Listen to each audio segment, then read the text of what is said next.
but unfortunately there's no that dies. Now our next presenter, it's me, I'm going to present. And it's going to be about how everything you know is wrong. Are you ready? Not yet. Okay. I'm ready.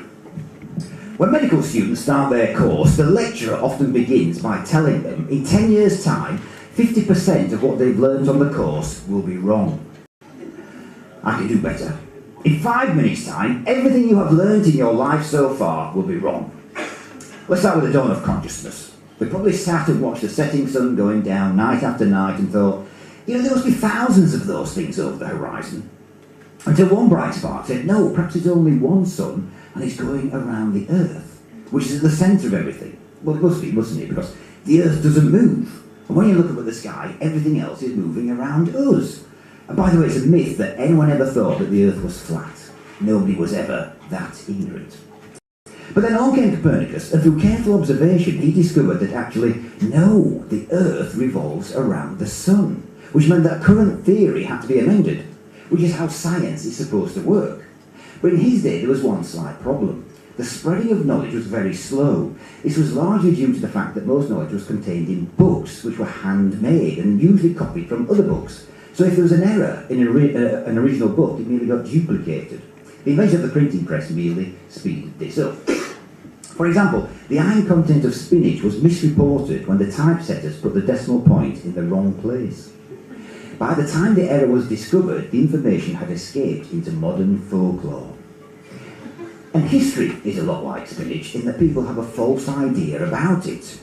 If a ruler were to win a battle because they were less stupid than their opponent or had dumb luck, they would actually report it in such a way that it made them out to appear to be wiser and stronger than their opponent. This idea was so good that all leaders decided to adopt it.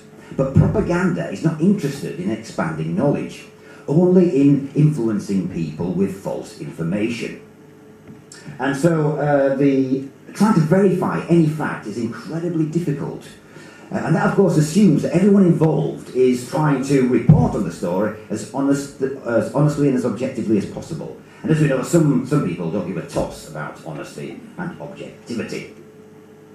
I mean, take the simple fact of your age. Your bodily cells are reproduced in their entirety every 7 years. Does that mean you are only ever 7 years old? But the molecules that make up the cells are billions of years old. So are you as old as the stars? And the laws of physics break down at the quantum level. Solid matter is more space than solid by a factor of hundreds. And merely observing an event influences it. So how can science be objective in such an environment? And it appears that our universe is expanding at an accelerating rate. With our current level of knowledge, this means that 90% of the universe is unaccounted for. We call it dark matter, but we might as well call it no freaking idea. So I bring you back to Copernicus, because I don't know if he ever existed. I'm told he did by teachers and by books, but as we've seen, they can often be wrong. And in fact, all the information I've given to you in this presentation so far is derived from these sources. So is it accurate? Well, surely we can trust our eyes.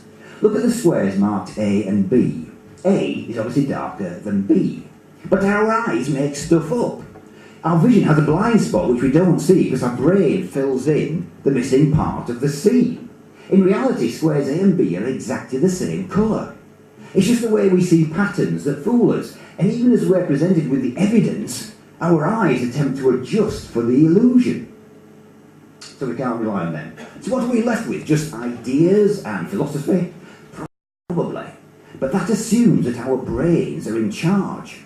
What if it's our bodies that are in charge and merely uses the brain as a vehicle to achieve the objectives of the body? I mean, ask any woman why she needs to buy a pair of impractical shoes, and her brain will come up with many reasons, some of which might even make sense. But in reality, it's her body which is making the decision and instructing her brain to achieve the objective, which means you have no free will.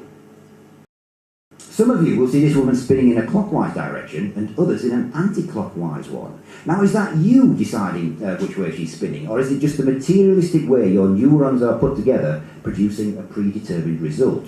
So we can see, the more we discover about the world, the more complex it is. And if we extrapolate from this position, that we can see that eventually we will realise that we understand absolutely nothing about the world.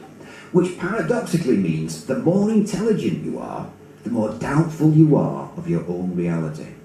So I'll leave you with a quote from Gloria Steinem: "The truth will set you free, but first it will piss you off." Thank you very much.